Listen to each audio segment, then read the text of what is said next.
Buenos días, esto es Estructura de Computadores y en este vídeo vamos a repasar los principales aspectos en el convenio de paso de parámetros con un ejemplo. Recordemos que al usar una función en ensamblador, esto supone que le vamos a pasar unos parámetros de entrada, van a ser sus argumentos, vamos a llamar esa función que usando su código pues va a transformar esos parámetros de entrada y bueno, pues en algunas funciones podemos tener una serie de salidas que a la vuelta podemos utilizar.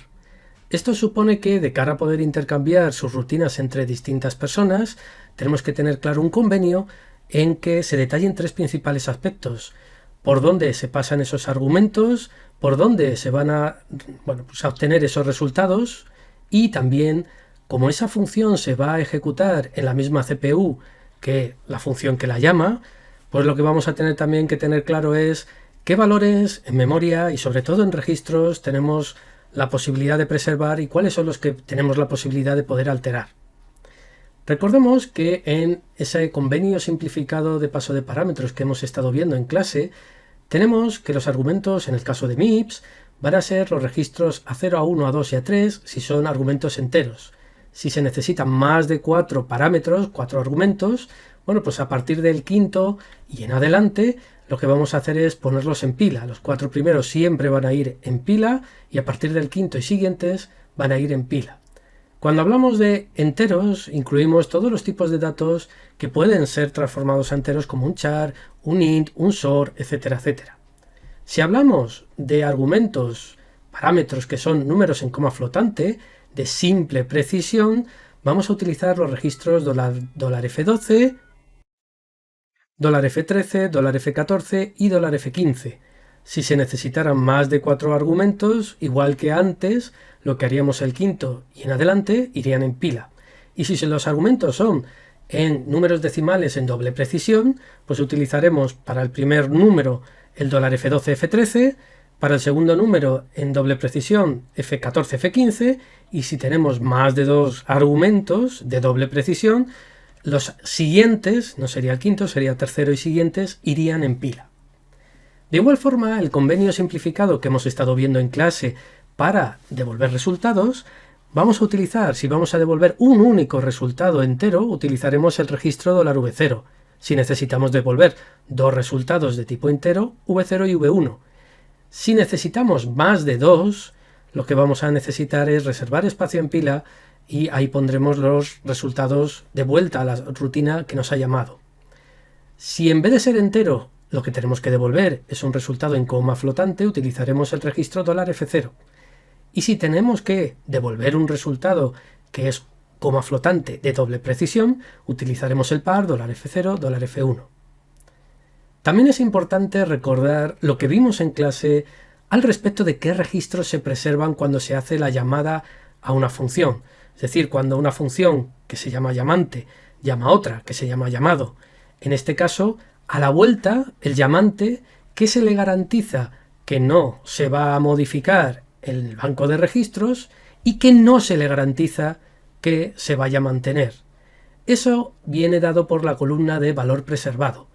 Si una función llama a otra, los registros V0, V1, $A0, A3 y los temporales, los registros donde, bueno, pues el conjunto de registro, mejor dicho, donde tenemos los resultados, argumentos y valores temporales, el llamante, al llamar a otra función, a la vuelta no se le garantiza que se mantenga su valor. Por el contrario, si utiliza los registros S y bueno, los registros de puntero como pueden ser SP, FP y RA, lo que sí le garantizamos es que a la vuelta esos valores van a ser los mismos. No quiere decir que no toquemos esos registros en el llamado. Quiere decir que el llamado se va a preocupar porque si necesita esos registros, los va a guardar, se van a modificar y antes de volver al llamante se van a restaurar con el valor que tuviera. De igual forma va a pasar con los registros F. Los conjuntos de registros utilizados para devolver resultados temporales y argumentos, y estos temporales extras que tenemos aquí, no se garantiza que se preserve su valor. No obstante, del F20 al F31 sí se garantiza que se va a preservar cuando tengamos de vuelta del llamado, tengamos de vuelta el control a la función. Con estas tres partes tenemos el convenio descrito. Pero posiblemente, si alguien me pregunte, tengo aquí este ejemplo y cómo veo ese convenio en acción. ¿Habría algún consejo de cómo utilizar ese convenio de una forma fácil? Bueno, pues lo que vamos a contar aquí son unos posibles pasos que os pueden ayudar y orientar para hacer más fácil y más rutinario, más mecánico, esa parte de aplicar cualquier convenio. Lo primero que vamos a tener que hacer es, como siempre, pasar de lenguaje de alto nivel a lenguaje ensamblador. Y lo que vamos a hacer es codificar nuestra funcionalidad. Tenemos nuestro pseudo-algoritmo, nuestro algoritmo en pseudocódigo o código en lenguaje de alto nivel, y a partir de eso vamos a transformar ese código en ensamblador. Una vez que tenemos codificada la funcionalidad sin pensar de momento en el convenio, lo que vamos a hacer es dos pasadas. La primera pasada lo que vamos a investigar es al principio de la subrutina y antes de hacer cualquier JR, $RA de vuelta para volver al llamante, vamos a investigar, bueno, pues qué registros tenemos que garantizar a la vuelta que tenemos que preservar. Y lo que vamos a hacer también es, antes y después de cada llamada a una función, tendremos que investigar qué registros nos interesa no perder en la llamada de esa función. Por ello, vamos a tener que hacer, como vemos, podemos tener aquí que modificar o añadir algunas líneas al principio y al final de la subrutina o no, de 0 a una vez, y podemos tener varias llamadas a subrutina dentro, varios HAL, bueno, pues para cada uno de ellos, que puede no haber nada cuando es una rutina terminal o puede haber n, bueno, pues cada uno de ellos tenemos que ir analizándolo independientemente. ¿Qué vamos a hacer al principio y al final de la función? Pues lo que vamos a hacer es, vamos a poner el conjunto de registros que tenemos que guardar a vacío.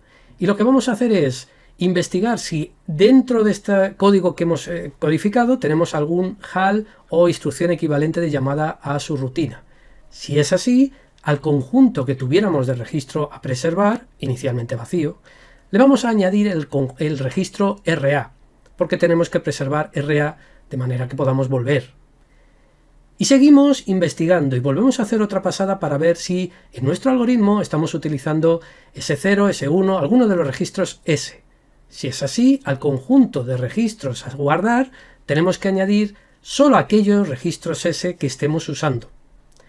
¿Por qué? Insistir, porque en la tabla que hemos visto anteriormente, a la rutina que nos llama a nosotros, tendremos que ver que preservemos el valor de, bueno, como vemos en este convenio, de los S, SP, FP, RA. Y en el caso de flotantes, bueno, pues faltaría que añadir también de investigar si en nuestro código, nuestra subrutina, del F20 al F31 se están modificando, porque en su caso habría que añadirlo a este conjunto de registros a guardar. Bien, una vez que tengo investigado cuál es ese conjunto de registros a guardar, lo que tengo que hacer es construir en el ensamblador pues la parte de un trozo de código que lo que va a hacer es al principio de la rutina guardar todo en pila y al final recuperar en pila. Para ello tenemos el conjunto de registros, tenemos NR, que es el número de registros que están en ese conjunto, y obviamente el número de bytes que necesitamos va a ser 4 por ese número de registros. Pues bien, lo primero que vamos a hacer es restar a SP ese número de byte que hemos puesto aquí como begin. Y lo que vamos a ir haciendo es un store word por cada uno de los registros que estén en ese conjunto de registros. Bueno, pues podemos hacerlo desde ese principio donde tenemos ahora mismo el principio de esa pila, y podemos ir reduciendo hasta llegar a 0, ese desplazamiento que sería la cima de pila.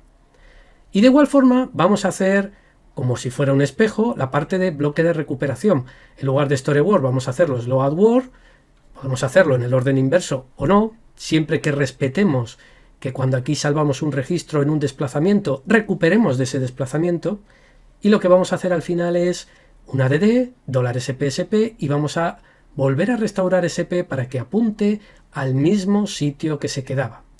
Si utilizamos, bueno, pues este trozo de código, podemos copiar, pegar y modificar. En este caso sería copiar y pegar, y modificaríamos en la copia los store word por load word y este sub lo pondríamos al final como un add. Lo digo más por intentar automatizar y evitar pues ese copiar, pegar y modificar.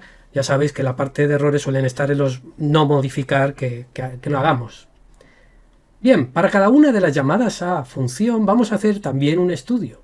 Y en este caso el estudio viene dado porque cuando llamemos a una función, recordemos que en el convenio descrito hay conjuntos de registros como resultados, argumentos y temporales, y en coma flotante resultados, argumentos y temporales también, que no nos garantiza el llamado que se vayan a preservar. Por tanto, si tenemos algo en alguno de esos registros que nos interese, tendremos que ser nosotras los que antes de cada llamada a función, antes de ese paso de parámetros, hacer el HAL y obtener resultados, bueno, pues antes y a la vuelta, pues antes habrá que guardar esos registros y a la vuelta restaurarlos. Y vamos a tener lo mismo que antes. Podemos hacer ese conjunto de registros y podemos después ir haciendo lo mismo que hemos hecho antes, o para facilitar aquí tenemos directamente, pues bueno, si tenemos algún T que nos interese, pues vamos haciendo un push por cada uno de esos T usados que nos interese. Y de igual forma con los V y con los A. Después de haber hecho toda esta preservación de valores que nos puedan ser modificados, bueno, pues vendría que si tengo más de 4 argumentos, pues esos argumentos habría que ponerlos en pila. A la vuelta, pues a la vuelta vamos a hacer la operación inversa. Lo primero que vamos a quitar de pila va a ser los argumentos. Lo siguiente que vamos a ir haciendo es recuperar los registros A, V y T, y justo en el orden inverso en lo que fueron salvados. Vamos a ver esto con un ejemplo. En este caso tenemos un programa main que lo que va a hacer es llamar a factorial, y a la vuelta de factorial se va a imprimir un entero. Este factorial es un factorial iterativo que en un bucle se va a encargar de, como se puede ver, pues ir acumulando pues la multiplicación de 1, 2, 3, 4, así hasta el valor que le pasemos por parámetro. Lo primero que vamos a hacer, codificar en ensamblador. Vamos a hacer aquí el cargar un 5 en A0 y llamar a factorial. Y a la vuelta vamos a mover ese valor que tenemos en V0 a A0, ponemos como llamada al sistema que quiero hacer un 1 para decir que quiero imprimir un número entero y doy a imprimir un número entero con syscall. Después de haber hecho toda esta funcionalidad, hago un $RA para volver a la subrutina que haya llamado el main. De igual forma vamos a hacer factorial. Tenemos aquí, inicializamos el resultado a 1, vamos a tener nuestro contador, ese valor de i a 1 también, y lo que vamos a hacer en este bucle es, si es igual, como vemos, al último, es mayor que ese último valor, salto a fin, y si no, voy acumulando la multiplicación y paso al siguiente saltando al principio del bucle. Cuando termine tendré en V0, como hemos visto, acumulado el resultado. Lo que haremos es, con un $RA, volver a la línea siguiente a este HAL, que será este move. Bien, una vez que hemos pasado a ensamblador, no hemos tocado aquí más convenio que el necesario, como podemos ver, para tratar la entrada y salida de valores de una función. Lo que vamos a hacer es analizar, como hemos estado viendo, qué pasa antes y después, bueno, pues al principio y al final de cada subrutina. En el caso de main, pues tenemos que en nuestro conjunto de registros no hay ningún registro S que salvar, pero sí tenemos un HAL. Luego nuestro conjunto de registros va a estar formado solo por el registro $RA. De igual forma vamos a hacer con factorial. No tenemos ningún registro $S ni ningún registro, bueno, no tenemos ningún HAL, no hay que guardar RA. Por tanto, es vacío ese conjunto de registros. Vamos a poner cuáles son los trozos de código para guardar ambos conjuntos. En el caso de main, vamos a guardar solo un registro que es $RA y lo vamos a recuperar antes de hacer el JR$RA. Y en el caso de factorial, como es una rutina terminal, una función terminal, no hace falta añadir más. Siguiente, antes de cada llamada tenemos que analizar qué registros nos interesa guardar. En este caso, como podemos ver, no tenemos ningún registro para después que necesitemos. Por tanto, no necesitamos hacer ningún push de temporal, de V0, de A0, ni de más argumentos. Y tampoco hay que hacer a la vuelta la recuperación. No hay que hacer el estudio en factorial porque es una rutina terminal. Por tanto, lo que vamos a necesitar antes y después de nuestra llamada es un conjunto vacío de código. ¿Cómo quedaría al final todo? Pues tendríamos en este caso nuestro main, que es como la primera versión que hemos codificado. Solo hemos tenido que añadir al principio de la rutina y al final lo necesario para preservar $RA. Y en factorial no hemos necesitado para el convenio entero, tanto para argumentos de entrada, salida y para registros a guardar, no hemos necesitado añadir nada más. Bien, este ejemplo ¿cómo quedaría en el simulador? Si nos vamos al simulador, tendríamos nuestro ejemplo donde tenemos la salvaguarda de RA, llamamos a factorial, se imprime el valor resultante, recupero y devuelvo. Y en el caso de factorial, pues lo que tendríamos, como podemos ver, es el código que hemos indicado antes. Bien, pues con este código vamos a compilar, vemos que no hay ningún error de compilación, vamos al simulador y cuando podemos ejecutar paso a paso, lo ideal sería poder ejecutar paso a paso siempre teniendo en cuenta qué es lo que se espera obtener. Es decir, yo aquí voy a intentar tener un 5 en A0 y llamar a factorial. Luego cuando vaya a ejecutar, lo siguiente que tengo que hacer es comprobar que en A0 tengo ese 5, como puedo ver, y que salto a su rutina de factorial. Si voy haciendo con cada fragmento de código esta comprobación de qué debería pasar, y después ejecutar y ver que eso que espero es lo que pasa, bueno, pues es más fácil de localizar qué problema puede haber. Si tenéis mucha esperanza de que funcione a la primera, vamos a tenerla, ¿por qué no? Le dais a run y bueno, pues aquí tendríamos el factorial que hemos pedido de 5, 5 por 4 por 3 por 2, pues es 120, ¿de acuerdo? Importante destacar también un detalle que os puede pasar. ¿Qué pasa si yo cojo aquí y lo que hago es modificar un valor de un registro S2, por ejemplo, y le voy a guardar un valor de 8? En este caso lo que estoy haciendo en la rutina main es, que es una rutina, que es una función igual que cualquier otra, estoy modificando un valor de un registro que no estoy preservando. Cuando voy a dar a compilar, el compilador no me va a indicar ningún problema, pero a la vuelta de aquí, cuando yo vaya a ejecutar, posiblemente vea una advertencia de es posible que haya algún problema con el convenio de paso de parámetros.